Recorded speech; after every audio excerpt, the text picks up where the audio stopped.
बोलो श्यावर रामचंद्र भगवान की जय। भगवान ने जब सबको वस्त्र आभूषण पहनाकर धीरे धीरे सबको विदा किए, सब भगवान के कहते चरणों में मस्तक नवाकर चले, और तब धीरे से अंगद जी खड़े हुए। तब अंगद उठी नाई सिर, सजल नयन कर जोरी, और अति विनीत बोल्यो बचन, मनहु प्रेम रस बोरी। कहते हैं जब सब चले गए और तब अंगद जी उठकर सिर नवाया भगवान को। अंगद जी के नेत्रों में अश्रु है, जल भरा हुआ है, हाथ जोड़ लिए बड़ी विनम्रता से भगवान से क्या कहते हैं, बड़े मधुर वचन बोलते हैं। क्या कहते हैं, बड़ी सुंदर बात, ध्यान से सुनिए। सुन सर्वज्ञ कृपा सिख सुंधो, और दीन दया कर आरत बंधो।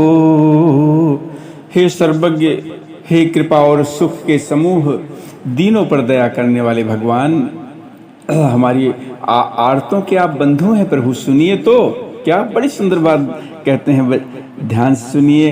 अंगद जी क्या कहते हैं कि मरती बेर नाथ मोहि बाली, और गए वो तुम्हारे ही कोछे घाली। हे प्रभु, मान लो कहना चाहते हो कि कहते हैं बड़ी सुंदर बात कि हे प्रभु, मरते समय मेरा पिता जो बाली था वो तो आपकी गोद में मुझे डाल गया है, मैं तो आपका दत्तक पुत्र हो गया, अब मैं कहाँ जाऊंगा, आप ही मेरे पिता हैं, माता हैं, सब कुछ मेरे हैं।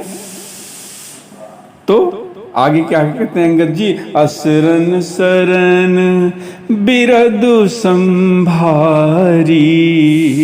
और मोहि जनि तजहु भगत हितकारी।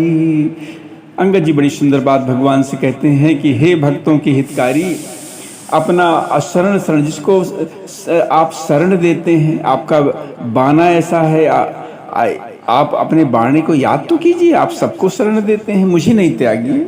मुझे क्यों त्यागेंगे भगवान, मैं तो आपका मेरा पिता बाली मुझे आपकी गोद में डाल दिया था, मैं तो आपका पुत्र हूँ, आप ही मेरे माता पिता हैं।